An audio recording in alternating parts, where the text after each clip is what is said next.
production of WLRN Public Television.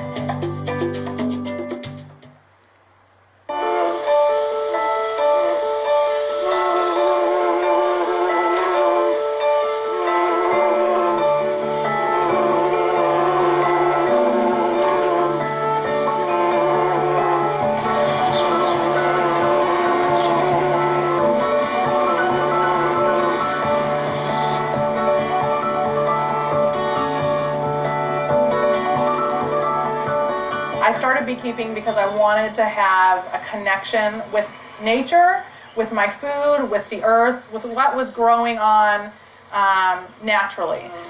To me, there's nothing more miraculous and amazing than what's going on outside. Seeing a honeybee pollinating a flower, seeing insects, seeing animals, seeing the trees grow and bloom, I wanted to have a connection with that. And so I started keeping bees, and I completely fell in love with bees. I was allowed to have 3 beehives and then needed another place to put more bees as I started accumulating and splitting hives. And then it just sort of grew and exploded. I had a hunger and a thirst for all the knowledge about bees. Honeybees are very important. They're the pollinators that man has chosen to do the busy work in agriculture. They go out and forage for food, they pollinate as they go, and they come back to this box every night. This whole box is full of honey.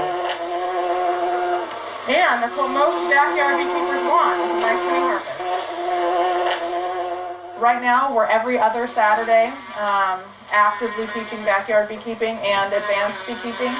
But during a week, I'm all over the place. Private beekeeping, I do beekeeping lessons.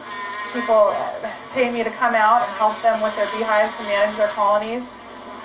You always want to make sure of 3 things when you go into the beehive. Do they have food, brood, which is evidence of your queen, and room to grow?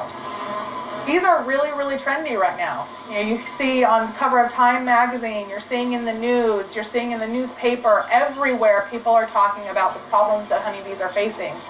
And with that sort of awareness about bees, you have a huge uprising of people who want to do their part and are planting gardens and or want to keep bees in their backyard. They want to do their part, and so they'll say, well, I'll create a home for bees. I'll beekeep in my yard.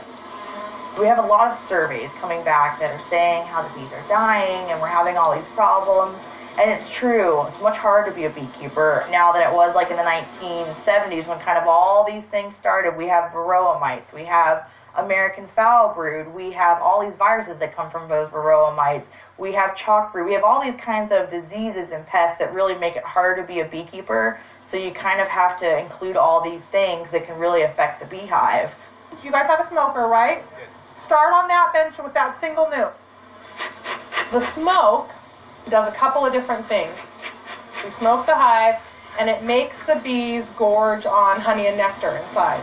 So they immediately start gorging, they fill their tummies, and bees with full tummies are a little happier, and they also can't sting as easily. You know, when their tummy's nice and full, they can't bend their back end around quite as easily to sting you.